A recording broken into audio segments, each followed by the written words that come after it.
पुरुषार्थ का अगर कहीं संगम होता है तो त्रिवेणी में ही होता है। हमारी आध्यात्मिकता, आधुनिकता और वैज्ञानिकता का अगर संगम होता है तो त्रिवेणी में ही होता है। हम किस तरीके से नवाचार, नवोन्मेष और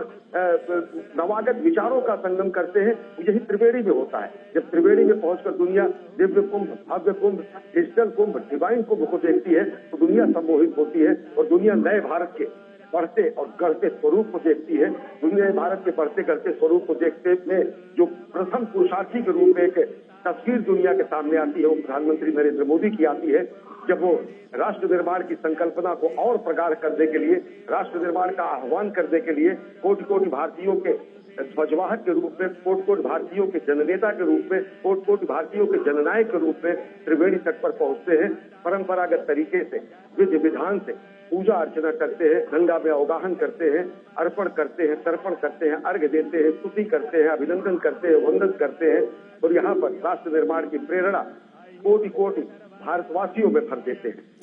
बिल्कुल अश्विनी, कहीं ना कहीं ये महाकुंभ प्रयागराज में जिस तरीके से उमड़ा श्रद्धालुओं का सैलाब है और अपार जनसागर है, ये कहीं ना कहीं दर्शा रहा है कि सनातन धर्म निरंतर है, अविचल है और अनंत है। और ये केवल सिर्फ आस्था का संगम नजर नहीं आ रहा है अश्विनी, कहीं ना कहीं ये सनातन संस्कृति की अमरता का भी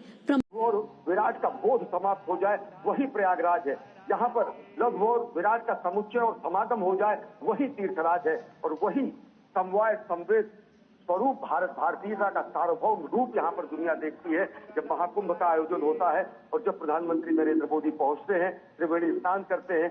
विश्व कल्याण की कामना करते हैं, राष्ट्र कल्याण की कामना करते हैं। हमारे पुराणों में कहा गया है कि अयम निजः परो वेति गणना लघुचेताम उदार चरिता नाम तू पवित्रो वा सर्वावस्थांगतोऽपि वा यः स्मरेत् संकल्पः। ओम गंगे च यमुने चैव गोदावरी सरस्वती नर्मदे सिंधु कावेरी जलेस्मिन् सन्निधिं कुरु। ओम सुजात ज्योतिघासः सन्भवरूथम सदस्वाहा वासो अग्ने विश्वरूपगुं संव्ययस्व विभावसो वस्त्रं समर्पयामि। ओम नाभ्यायासीदन्तरिक्ष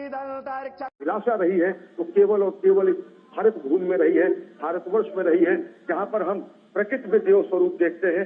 कण कण में हम देव स्वरूप देखते हैं, नर नर में हम देव स्वरूप देखते हैं, नर नारी में कोई भेद नहीं देखते हैं और नर किसी भी तरीके का जब विभेद समाप्त हो जाता है, सभी तरीके का जब स्थितियां बदल जाती है, सारे जात समाप्त हो जाते हैं, वर्ग समाप्त हो जाते हैं, रंग समाप्त हो जाते हैं, रूढ़ियां समाप्त हो जाती है, सब कुछ अगर विलगित हो जाता है और समाहित हो जाता है तो वही हमारा ये त्रिवेणी का संगम क्षेत्र है, जहाँ भारत भारतीयता के समस्त स्वरूप, सभी मत, मतांतर, पंथ, धर्म, संप्रदाय आकर एकाकार हो जाते हैं और सनातन का जयगान करते हैं। एक समग्र रूप में, सार्वभौम रूप में, प्रकृति साहचर्य के रूप में हम एक शांतिपूर्ण सहअस्तित्व की कामना करते हैं पूरे विश्व के लिए। और शांतिपूर्ण साहचर्य सहअस्तित्व का अद्भुत और अनमोल उदाहरण है भारतवर्ष और उसी भारतवर्ष का ये महापर्व है महाकुंभ, जहाँ पर आज प्रधानमंत्री नरेंद्र मोदी पहुंचे हैं भारत भारतीयता के ध्वजवाहक के रूप में और राष्ट्र मंगल की कामना के लिए, त्रिवेणी स्नान के लिए।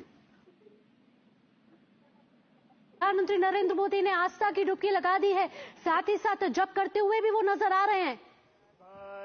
पापकाशिने तया नस्तन्वा संतमया गिरिसन्ताभिचाकसी जामे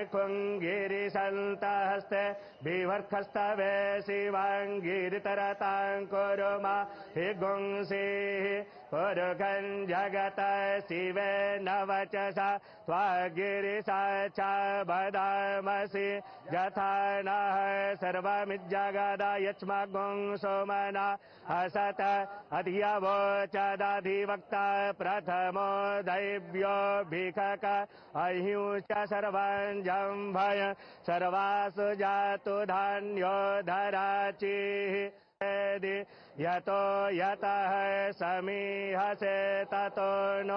अभयं गुरु सण्डः कुरु प्रजाभ्यो भयन्नः पशुभ्यः विषवानि देवसवितद्दुरितानि परशुभ जद्वदरान्तर्न अशुभ हरिः ॐ नमस्ते रुद्रमण्यव उतोत इघवे नमः बाहुभ्यामुतते नमः जाते रुद्र शिवा तनूरघोरा पापकाशिनीतया नस्तन्वा सन्तमया गिरिसन्ताभिचाकसीः जामिखुङ्गिरिसन्तहस्ते विवर्खस्तवे शिवाङ्गिरितरताङ्कुरुमा हि गुंसीः पुरुषं जगत शिवे नवचसा त्वागिरिसा च वदामसि यथा नः सर्वमिज्जगदायच्मगुं सोमना असत अधियवोचदधिवक्ता प्रथमो दैव्यो भिखक अहिंश्च सर्वञ्जम्भय सर्वासु जातु धान्यो धराचिः यतो यतः समीहसे ततो नो अभयं गुरु